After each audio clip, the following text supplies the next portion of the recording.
thank you very much for coming here tonight. We're going to talk about, do aliens exist? You may think that's a strange topic for creationists to be talking about, but you're going to see that it is actually quite applicable for people in the church today. As a matter of fact, I think it is extremely important that we discuss this topic because the world is. You can't avoid it. You watch Discovery Channel, History Channel, all over the place. Well, all of these things that the scientists can't explain, they don't, default to God. They default to aliens. And so I've seen on Discovery Channel that it was actually aliens that gave the Israelites manna. They taught them how to make a manna machine, to make manna. Just crazy things like that. And so it is an important issue. As a matter of fact, if you watch this video, it might show you some other reasons why this could be important. Whatever. There you go. I wish you could see what James was doing right now. 11-year-old James Leininger looks and acts like most boys his age, but beneath his playful spirit is a very deep soul. And I said, I'm really glad you're my son, and I'm just really fun to have you as my son. And he says, I know, that's why I picked you. When we first met Bruce, Andrea, and James in 2005, his passion for World War II fighter planes was obvious. I can beat the Japanese easy as pie.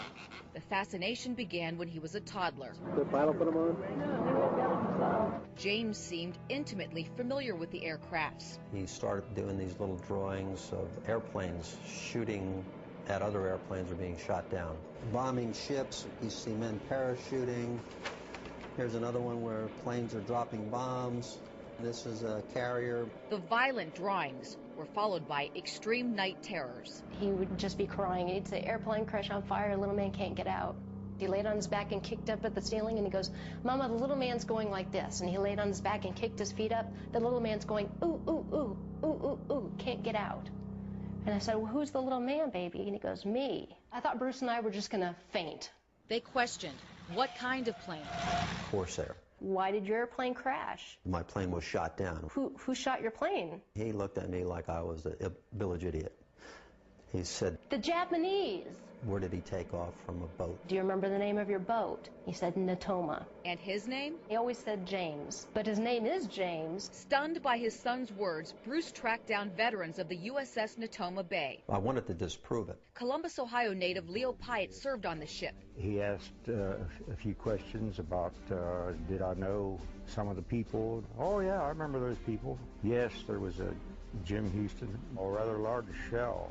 Just hit him in the engine, and it burst into flames and went down. It was all real. James Houston, born and raised in the Midwest, was shot down over Chichijima, Japan. He got very quiet. The Leiningers were speechless again when James met Natoma Bay veterans and recognized them by name. You're Bob Greenwald.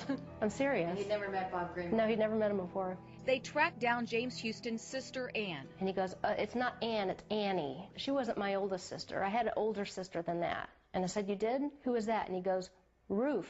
I mean Ruth. Annie is what they called me when I was little. Knowing my name and my sister's name, things that my brother did when he was a kid. It's too amazing to describe. James recalled his favorite childhood possessions, and when we spoke to them via Skype, they shared one specific story involving James Houston's mother. Annie had sent James the picture that her mother had painted of James Houston.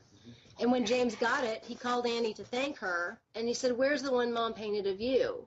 And so she went and found it and sent a copy, and later on she told us that no one in the world except her brother and sister knew that there was an identical picture of Annie when she was the same age. Amazing stories like that caught the attention of Japanese filmmakers. Not long after our story aired, they flew James and his entire family to Chichijima, Japan, and the site of James Houston's plane crash. Took a tour of the island, got up on a ridge overlooking the harbor. James said, this is where the planes flew in the day my plane was shot down. Without any help, James knew exactly where the plane crashed. They held a memorial service and dropped flowers over the wreckage.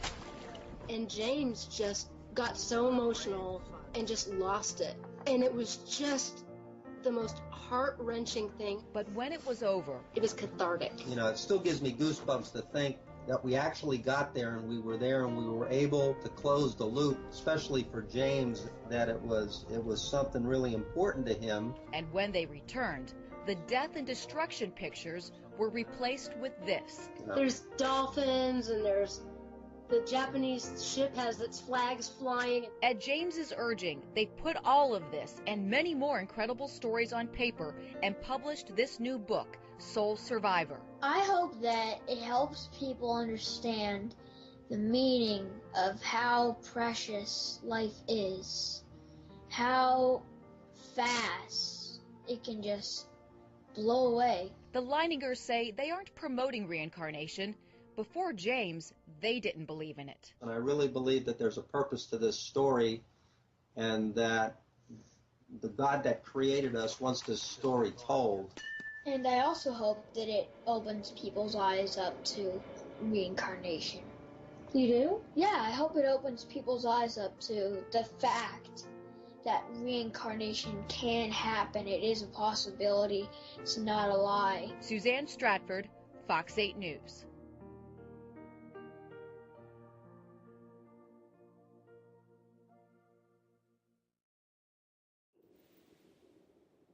Now, I'm not going to tell you a whole lot about this video right now. I just want you to kind of think about that a little bit, and it might be puzzling. You might not really understand this. Maybe it's kind of caused some of you to think maybe there's something to that video. Well, we're going to talk about that here tonight. That's really one of the reasons why I think this is such an important issue. Seth Shostak, he used to be from SETI, which is Search for Extraterrestrial Intelligence. It used to be a government-funded program. He was asked, why do you think intelligent extraterrestrials exist? Here's his answer. To believe that they don't exist requires positing that what's happened on Earth is some sort of miracle. I find that premise a tougher sell than to think that intelligence is a fairly frequent development in a 14 billion-year-old cosmos. You see, in other words, if we don't, you have to believe in a miracle or God. See, it's one or the other is basically what he's saying, because if there's a God, then we've got an explanation. If there's no God, it's got to be aliens. And really, he says, I can't accept God. That's the choice. The theory of relativity says you cannot travel faster than the speed of light.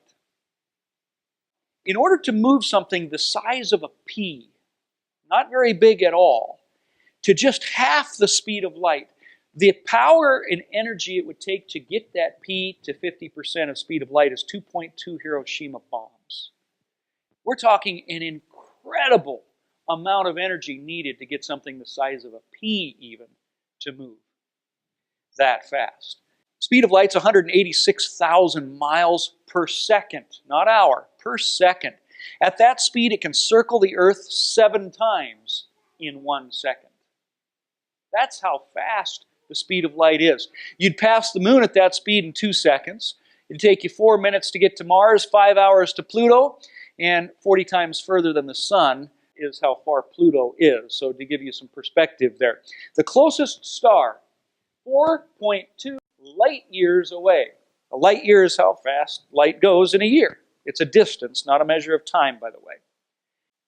To get out of the Milky Way, it's going to take you 100,000 years at the speed of light. 2.3 million years to reach the next galaxy.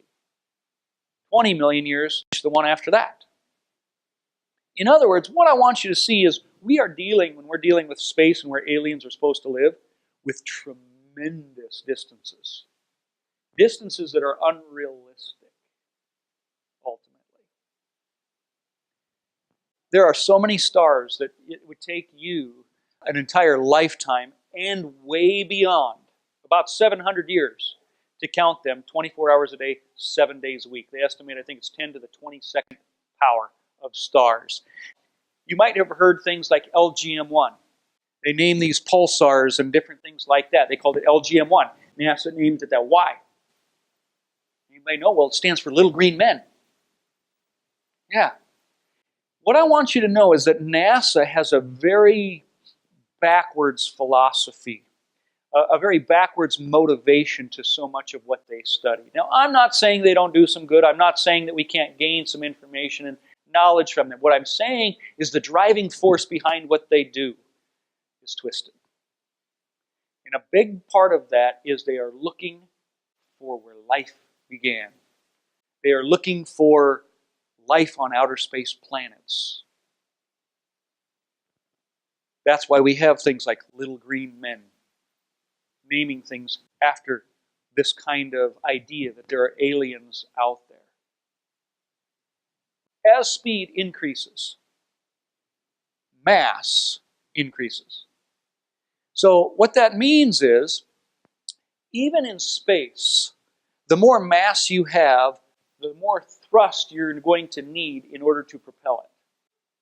So, if I had a 1-pound ball and a 30,000-pound ball in outer space, you think, hey, we're in space. It doesn't weigh anything. I could take a 30,000-pound ball and wing it across space.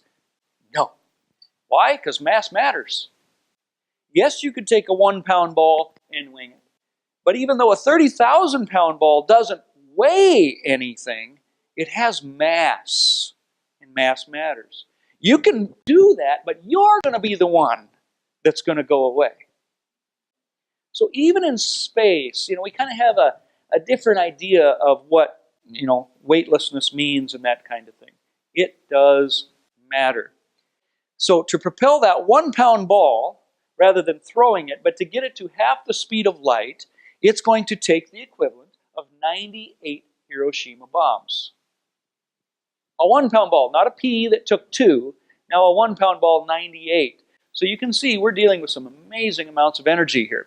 The space shuttle, to give you an idea of how much energy it uses, the space shuttle takes 8 minutes to reach 17,000 miles per hour. To get out of the atmosphere, the escape velocity is 25,000 miles per hour. The main engine alone weighs 1/7 of a train engine.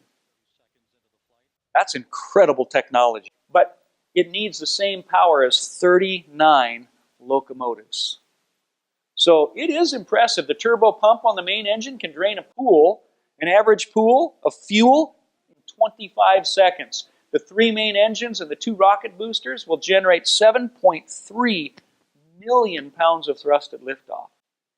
This is impressive technology.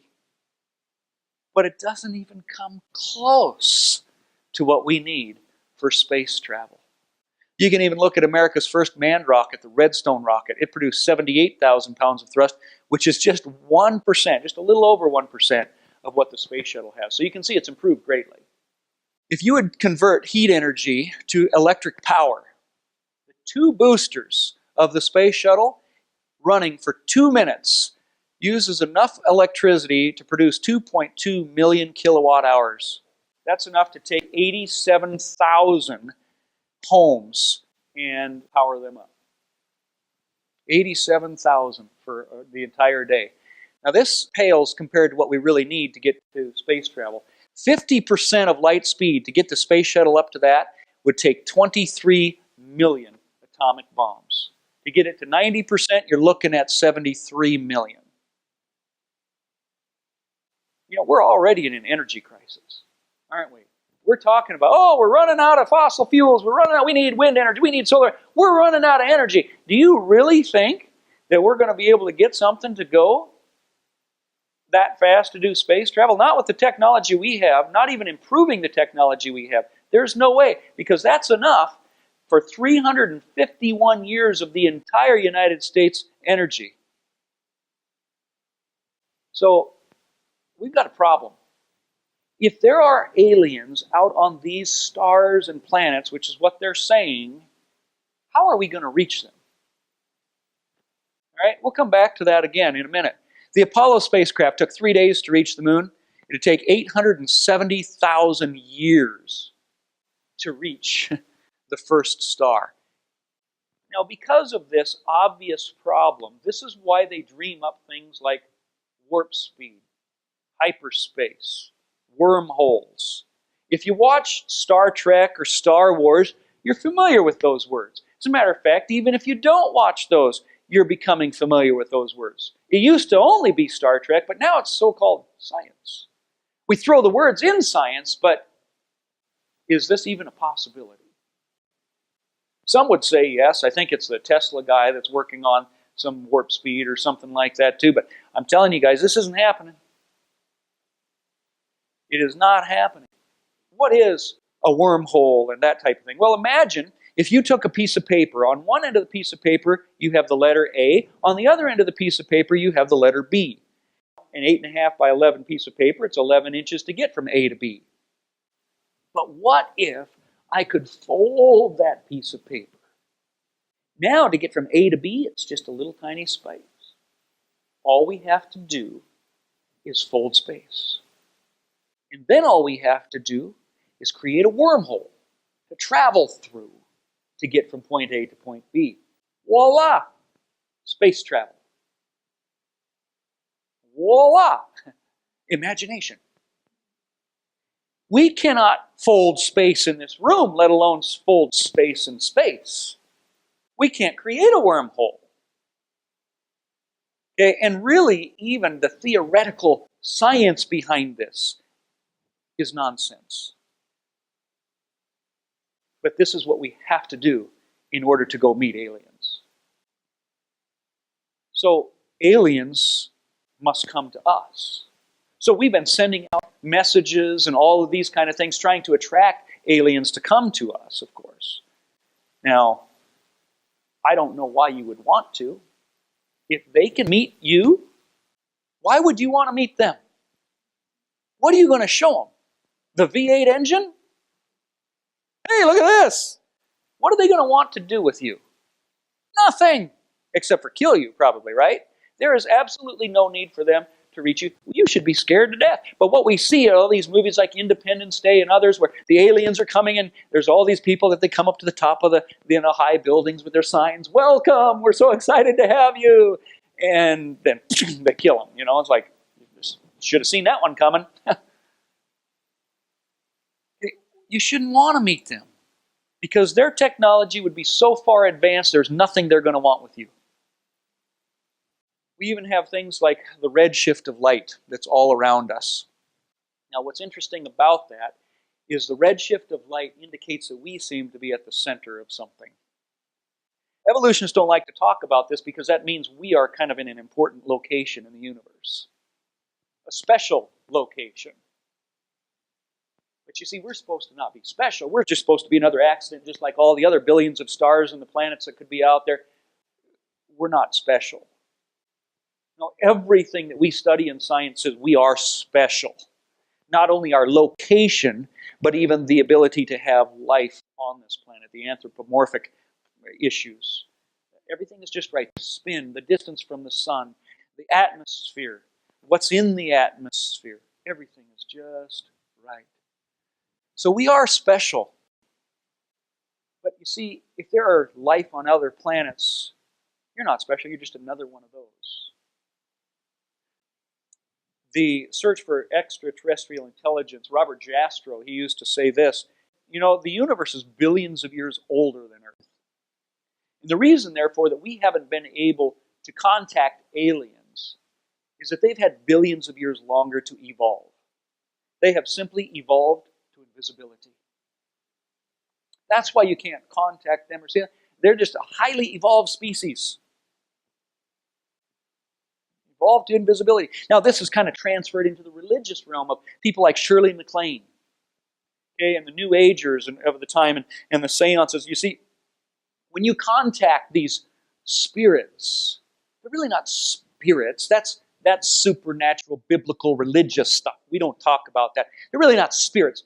They're highly evolved species. And so it's just, the brainwave kind of thing that we're able to communicate with them.